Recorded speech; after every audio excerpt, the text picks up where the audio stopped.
Hello all, Alison here. Welcome back to Words and Pictures for another Watercolour Wednesday. I'm getting into a wintry mood, if not full on festive, at least wintry. As you can see, I've been having a little play around with various sort of winter festive motifs. I've grabbed out some of my winter stamp designs, so Juniper Berry is around, I've got the mistletoe around, these fodder berries, the Fodder Berry Edition, created specially for my fodder school class, but equally applicable in all sorts of ways. And I've just been enjoying creating little backgrounds. So the stamp obviously works exactly as it is, but creating a little bit of depth behind it can really just give it a bit more presence on a card. So I'm just going to take you through that process very quickly with the Juniper Berry one, and then we'll have a little look at what I've been doing with the berries in a very similar way. We might do it, or I'll just show you what I've been up to. Very simple and very soft. So I've got sort of, so that we don't have to wait for it to dry, I've got some, anybody from the UK will know what I'm talking about with the reference. I have some here I made earlier. Blue Peter, marvellous children's programme where they made lots of things, gave you lots of ideas for making, amongst other things, reportage and all sorts. So I've got some watercolours both on in the tin, but also I've been using this little rosy palette here because it just enables me to create a bit of paint to play with. So I'm picking it up out of the tin. Got a very large brush because I just want to do a wash. So this is the size 20, and I'm just going to put this down. So one of the things with this is working wet in wet. Anybody who started exploring a watercolor world may have come across this phrase, wet in wet, and it just means putting wet paint into wet paint. So you can see, if you have your water, plenty of water in your paint, you'll get a lovely smooth wash. If you've got things a bit drier, or the paper's very dry, which it is here until I put some water on it, then you can get texture. For this, I want a fairly soft background, so I am applying plenty of water, and then it's what I do while that water is still wet that allows me to get a lovely soft effect with what follows. So it's keeping an eye on that sheen of water and working while it's still wet, but maybe not too wet. So you don't necessarily want to go straight in while it's very, very damp, unless you want something very soft for the background. So I'm switching to a slightly smaller brush to get myself a little bit of detail. Actually, maybe I'll go while it's very wet with a very soft. So we're going right into the background with this, I think. And I'm just creating, I've got various greens on the go here. There's Cascade green, there's my much beloved sap green. So this is just creating a very soft loose, as you can see, look. And while the paint is wet, that will continue to spread out. It'll create a soft, fuzzy look. And at the moment, that's all I'm after. Then to get these branch affairs, that you might need to wait a little bit, or you could do some picking up and spreading out while it's still wet. Of these, I might put in a couple of other greens. I've got the Green Apatite Genuine here, which is a lovely mineral colour, and with a slightly finer brush, I'm just going to try to introduce a little bit of just pine tree texture, just going into those branches, and in places coming out of those branches. It's still quite wet, so this is going to still move for sure, but I'm just creating that soft background affair. By the time we've finished here, that might be dry, so you'll see the kind of thing that happens once it's dried. But I'm just giving as you can see, a very loose approximation of the shapes that you might find in that fir tree background. This has dried, as you can see, it's dried a lot paler, but I did also do a little bit of just lifting for texture because I want a sort of snowy feeling. So lifting with a little bit of scrunched paper towel can give you a lovely variation of texture on your background. And then while it's still wet, the other thing I might do, as we were doing with the sparkly backgrounds last week, I might just dip in a little bit. Actually, I did have some white somewhere in here. So this is the Dr. P.H. Martin's Bleed Proof White. And I'm just going to go with a very soft little spatter of that into this background. Create a lovely snowiness. I did quite a lot of that on the berry ones, as you'll see later, so it's only fair to show you that that's what's happening with those. And as I say, we've still gone in fairly wet. Can you still see there's a sheen on there? So that will continue to spread out. I'm just interested in adding a little bit more detail to this. Ooh, see, now I'm going wet on dry. So that's gone into a very wet, a very dry page, and therefore much, much stronger pigment. I've got far too much going on, so I'm immediately going to knock it back with that. So that was a brilliant example of the difference between going wet into wet and wet onto dry. Completely different effect you get. So with this one, I'm just going to add some more texture. And the joy for me is that these aren't all the same. So applying your paint at different times when there's different amounts of moisture will get you a different look, a different effect. This one, because we're going to go on to do the next stage of stamping, I'm going to add just a bit more. I'm going to do a little bit of drying. This one I'm going to leave to dry, because by leaving it to dry it will continue to spread. If you love what's happening, in fact I quite do, you can seize it, stop it from spreading and drying by giving it a little heat with the heat tool. And I do actually rather like where that one's got to in terms of that soft background. Now that might be what you want. And you could absolutely add some stamping detail to that in terms of backgrounds or postcard or text. That might be enough for you. But what I'm in the mood for at the moment is just combining these soft watercolor backgrounds with a bit of detail stamping. So it's like having a soft distance or lack of bits that you're not focused on, and then using the stamps. So this is where I could draw this over here. I mean, I drew this originally, so I could do the drawing over here, but how much easier, how much quicker, since I've got the drawing as a rubber stamp, to go with doing it directly like so. This needs a little clean if it's going to stick to my grid block. There we go, that's better.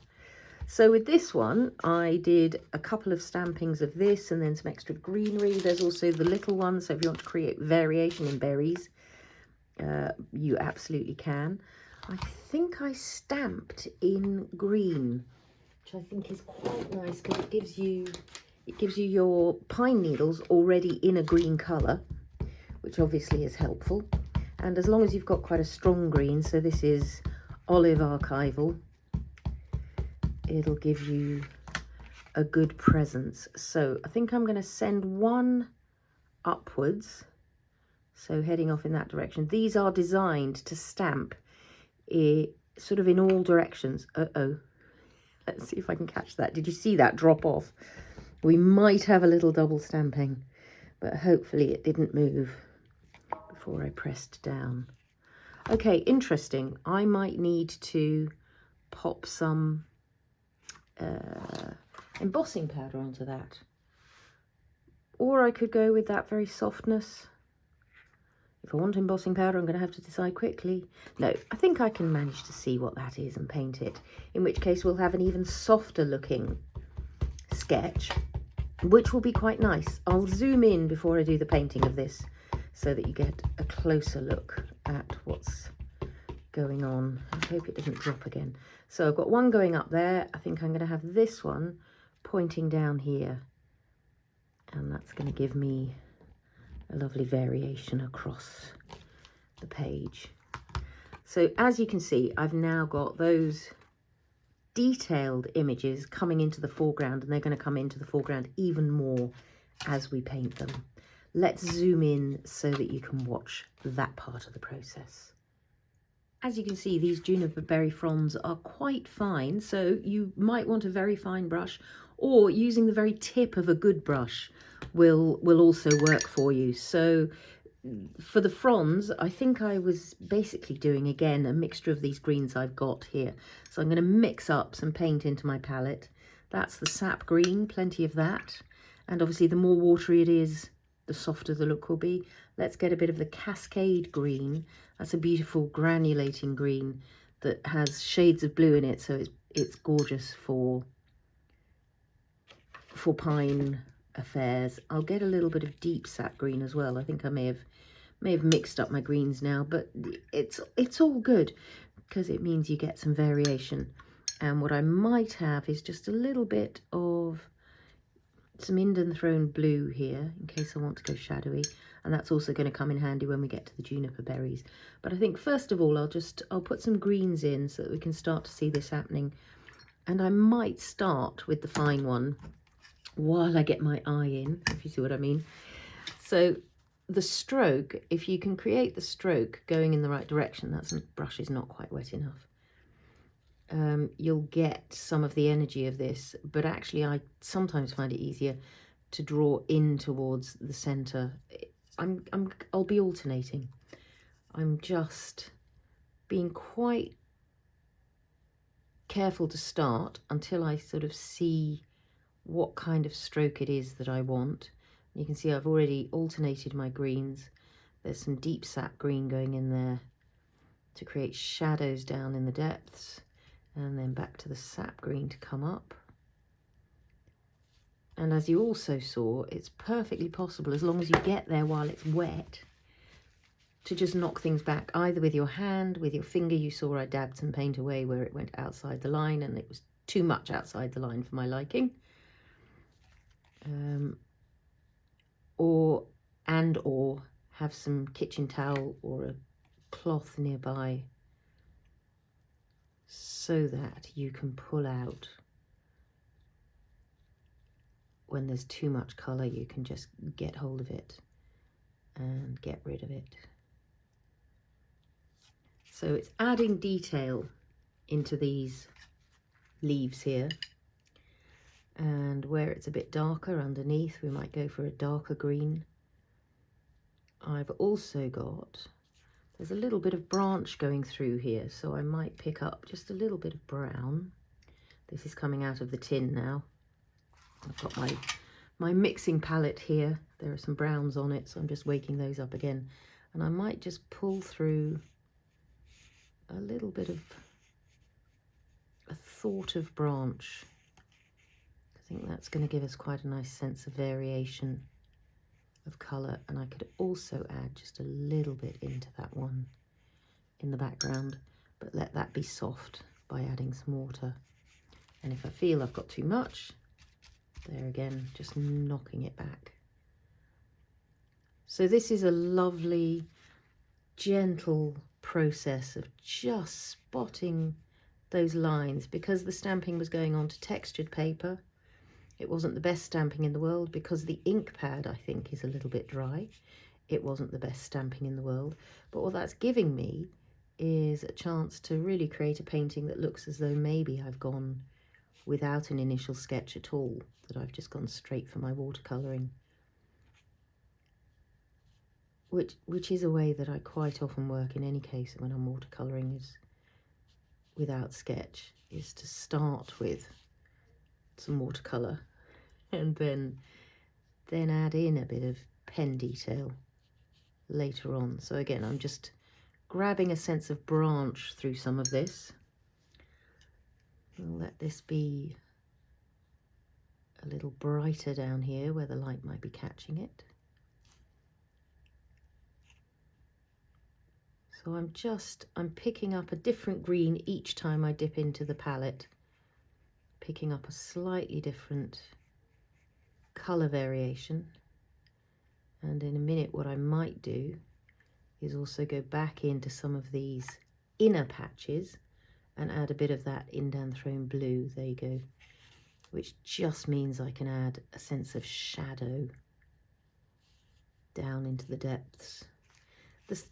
Sap green is probably my most used green. The other thing you might want to do is mix up some yellows and blues into the mix, because greens created out of yellows and blues are often more interesting than pre-mixed greens. Oh, that went very dark. That was the Indanthrone blue. So a little bit of water, a little bit of pickup. There we go, all dealt with. So I'm letting these ones down here be a bit bluer. That's quite fun. And I think we might want another little bit of branchiness in there. Back to my sap green. And I'm not necessarily sticking directly to what the stamp does, because the joy of a pine branch is that you have needles going in lots and lots and lots of directions. So tucked away under there is a berry. I know this. So we'll come to him in a moment. But that gives me a lovely sense of the foreground image starting to come to life. And then I can just choose, now that I've got that stroke going, to wake up a little bit of detail in that background branch. Grand.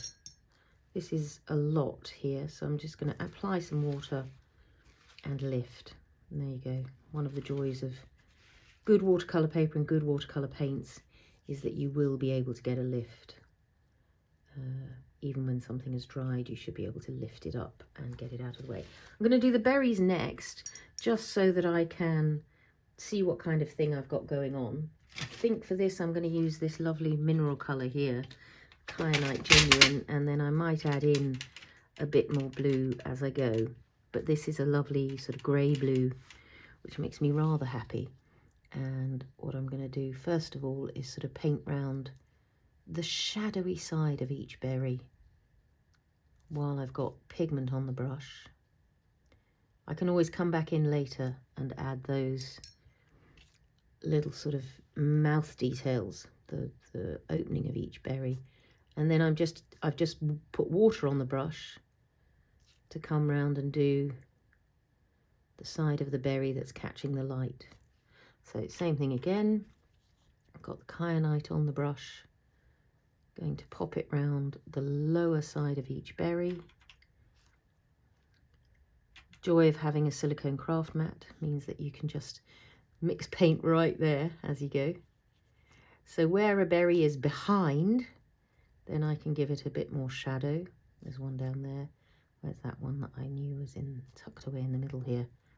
Him I could make quite dark, because he is tucked away in the middle of the bush there. I think that's another. Then I'm going to come in again with a bit of water. Just let that spread out.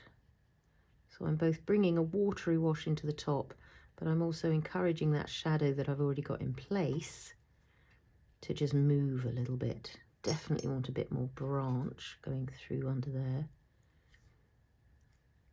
And I might want a few more pine coney sort of bits. Let's have that. Let's get that going right off the edge. That's starting to look rather nice. So I've got this deep dark Indanthrone blue here, which is a lovely colour as well, to just wake up these berries. A little bit of ultramarine blue might also be quite nice. It'll give them a bit of a glow. There we go. Might put some more shadow around the base of here. But again, as you can see, it's soft and not terribly precise. Bit of ultramarine blue on you, maybe. Needs a bit more water. There we go.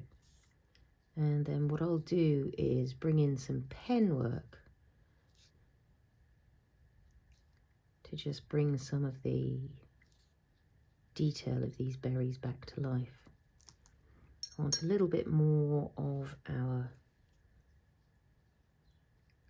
pine needle detail. I'm now adding needles that just aren't even there. There we go. But as you can see, having that soft background means that these aren't just floating in the middle of nowhere. Going to give that a quick little blast with the heat gun again, and then we'll come back and put in maybe some background stamping and maybe a little bit of pen work. Diving in again for a super duper close up, which I need to remember I've done, because otherwise I'll just do things off camera and not know that they've happened. So this is just putting back in a little bit of that lovely berry detail. If at any point I'm not sure where those details are, I can always have a look at what's on here. I've got that extra bit of information going on, but really by the time they're like this, you could add that detail sort of anywhere you like and get away with it, probably. It's all going to look okay, and we're just creating little shadowy openings to these juniper berries. In fact, it's quite good if you don't put them in the exact same place, because then you're creating that variation between the two stampings. So we did the stamping twice, but this is a great way to be able to just create variation between those two images. And I might just pop in just a little hint of berry shaping round the bases of those berries, again to give them a bit of weight. And then I think we might go for a little glossy dot of light on each of them. Juniper berries aren't particularly shiny, but it's a good trick of the eye to just draw the attention. And I'm imagining light is coming from sort of over there, so that's the side of the berries. We've already been helping that illusion by having our shadows down in this corner, and now we're just getting that lovely dot of light. Maybe not one on this one because he's tucked away under the branches. Just going to let that be enough, I think. What I do want, of course, eventually is a little bit of snowy spatter, but I don't think I'll do that just yet. Let's do a little bit of stamping.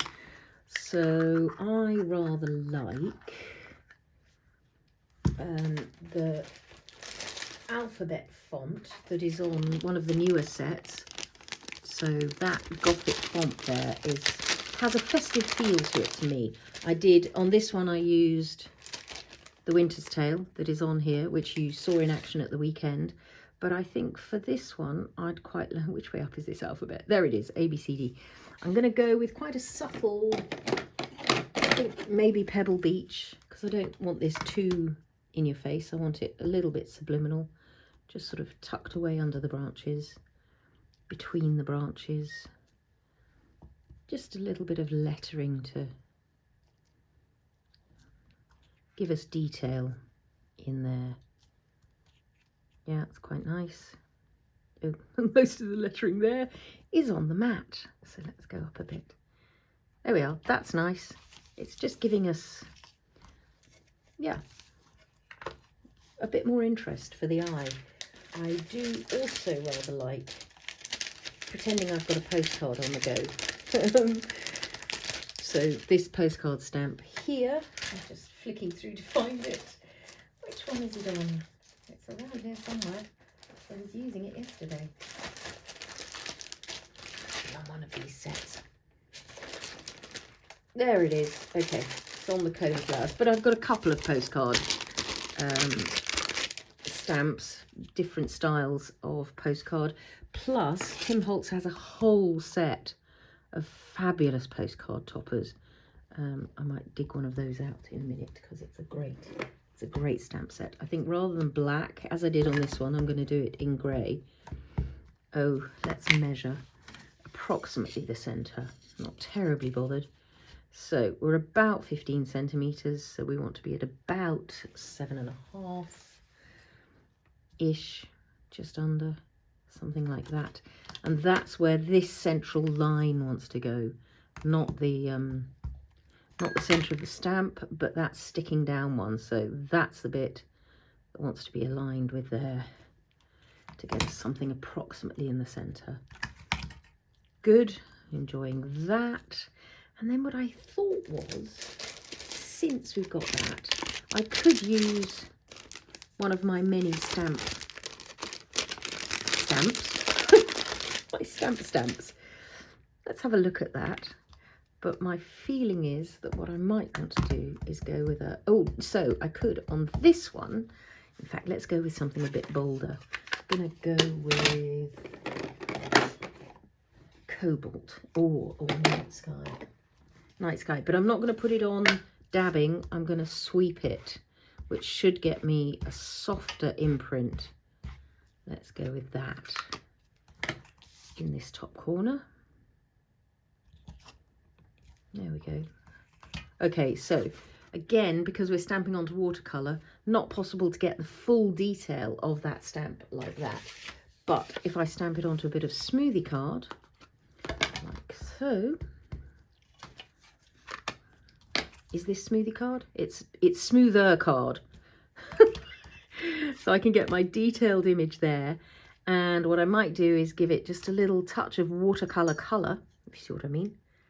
Maybe, let's get some of this blue in. I'm going to create a blue stamp. And just, I'm probably off camera, aren't I?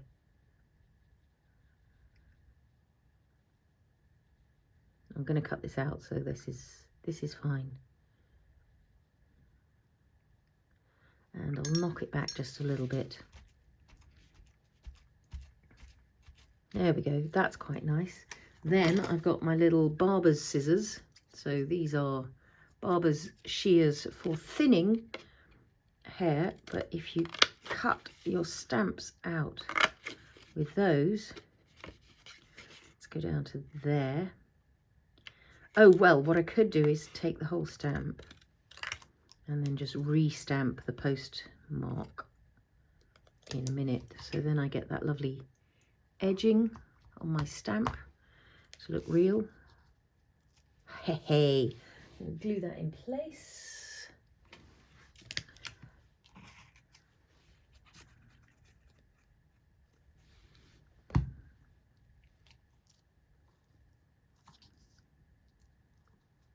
There they are. That's a real Bohemian stamp from a vintage postcard. And that's joined up rather nicely with the postmark that's there. And I think we'll keep that subtle. But the other thing, I waved around, I think, the other day, these rather gorgeous stamps by Tim Holtz, little stamp stickers. And I think it might be quite nice to have one of those on this other one. What about you? That's a nice one. Just up in this corner. Obviously, that one's going over some of our painting, but it's still a rather nice effect. Sorry, I've forgotten how closely I'm zoomed in. So that's two rather nice postcards. Let's maybe finish off a couple of these berry ones while we're at it. So for the berries, I did much the same thing. I was doing 4 at a time on this one, so I've masked off. Let's zoom out. Time to zoom out.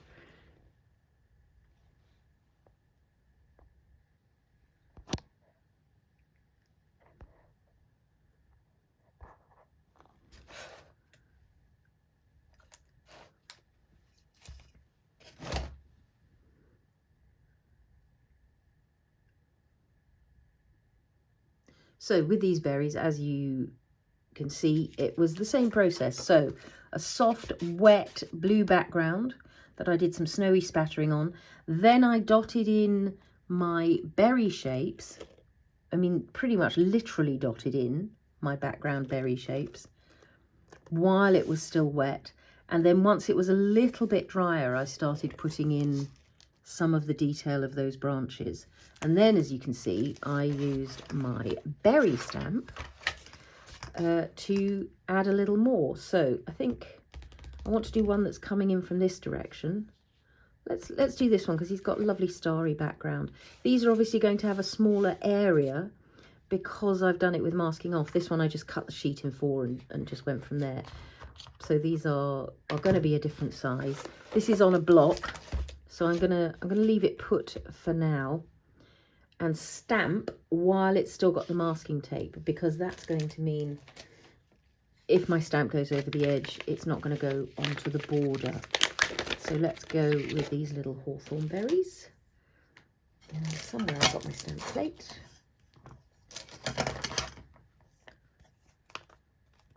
And, you know, one might be enough. Again, these are designed to stamp in a number of directions, but they do have a bit more of a this direction flow to them. So going this way, do I want to overlap completely? Or do I want to create a branch? I think I want a branch that's sort of doing that.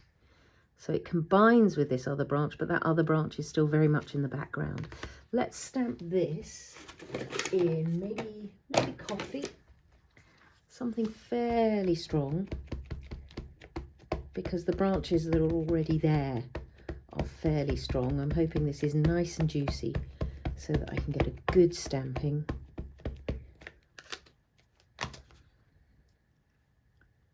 Yeah, I think I'm going to let it sort of partly overlap and partly not. So I've got a branch in the background, and then I've got my new branch emerging out of it. I think that'll work. I think I can marry those up, or actually this one wants to be in the foreground, doesn't it? So I'm going to give that a crisscross, little bit of pen work. Just carry that branch on. So I've got one in the background and one right here. And again, this is a combination of reds going on here. So I think there's a little bit of one of my favourites that I can't pronounce. Anthraquinoid red that can just go in along the base of the berries. Again, creating that sense of dimension and depth. Down it goes. And you can see these are, I don't know how it is that I always manage to coincide with the train. Don't know what it is that happens.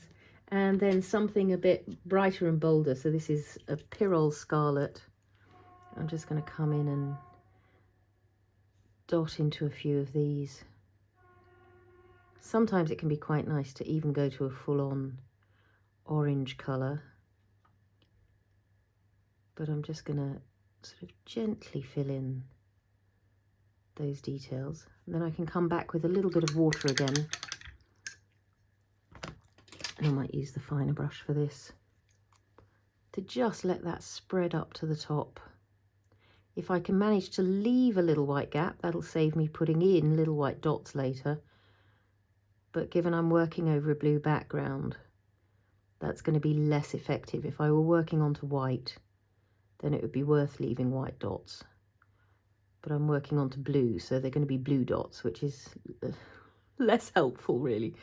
So I think I'll go with covering that up. Then I want a little bit of branch again. Just coming through. Fill in this detail. So that branch in the background is delicious and soft and out of focus. And this branch in the foreground is the one I focused my camera on So that's sort of the illusion we're going for here, is that sense of there are more branches, bountiful berries for the birds to get them through the winter, in addition to all the oodles of bird food I put out for them. So again, I'm really dusting this very lightly, barely touching the surface with my brush to get that very fine line. And then I also quite like with these berries, rather than just pen work, I quite like putting in a little bit of dark with the paint, because it just gives them a little bit more boldness and presence. So I'm looking at this and wondering whether I want to add in another little focused berry coming down in this direction. I also want to knock back a little bit of this red in places. There you go, see how quickly that happens? You're just knocking it back so that I can choose maybe to add a little bit more orangey tone to some of them, so we get that variation. Thing with nature is things are very rarely all one colour. So just allowing yourself that change of colour from berry to berry is a great way of making things look natural. Yeah, I think I do just want to put maybe one little stem of this coming downwards. I don't necessarily want the same ending. Can I maybe droop those going down? Yes, look, it's that. So let's make sure we've got no ink on this bit. Don't want that bit inked up. I just want to put my ink on these berries here, so the corner of that ink pad can line up with where that stem is emerging. And I'm just inking up that edge so that I can allow these berries to drop down below the branch here. And this is why I wanted the masking tape still in place, because that means I've got that delicious extra stamping just going right off the edge of the page, but it won't interfere with the lovely white border that is going to be around this postcard by the time I've finished. So adding a little of the burnt, I think that's burnt sienna light that's going on there. So again, it's just about giving some variation of colour. Let's come in with those little branches. So that now really is emerging, I think, from the hand-painted background branch and partly from the previously stamped branch. It's a great combination of stamping and painting. So we've now got berries overlapping here, but that's fine. That's the profusion that the birds are after. Many, many berries, thank you very much. And let's put in just a touch of the darks on these new berries.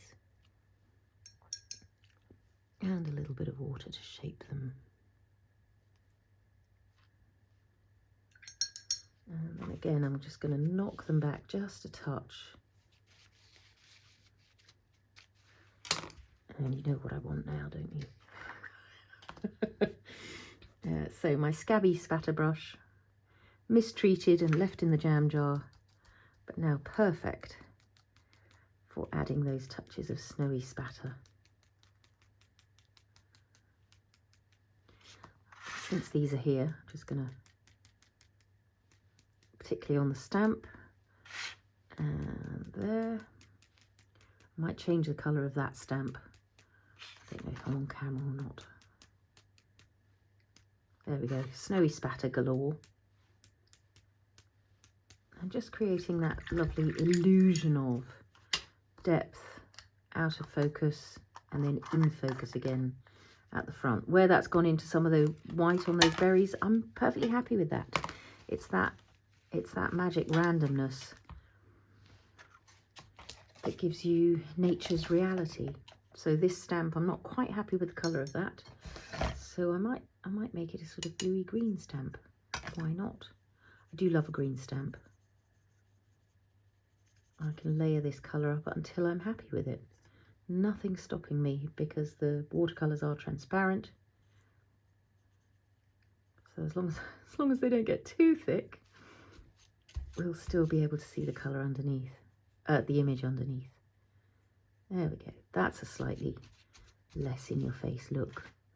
Grand. So I'm going to do a little bit of that same stamping over here, postcards, bit of lettering in the background, and add a little stamp. And I'll have 4 winter postcards, plus another 3 to play with later. Stick around for the close-up so that you can see how that works out in the long run. Oh, that's the other thing I did. I sort of extended the postcard stripe down through the middle. All I did for that was lined up my ruler onto where that was sticking down, and just where I could see in between the branches, I just added that little bit of detailing, which I think is quite fun. That's got a white spatter over it now, I can't see it. Great. I hope you've enjoyed that little bit of Watercolour Wednesday playtime, creating depth behind the stamps and then using stamps to create the foreground detail. Thanks so much, as always, for your company. I'll put as many details as I can down below of the things we've been using today. And if you've enjoyed this, please do give me a thumbs up and consider subscribing if you're not already subscribed to the channel. Thanks so much for watching, and happy crafting all.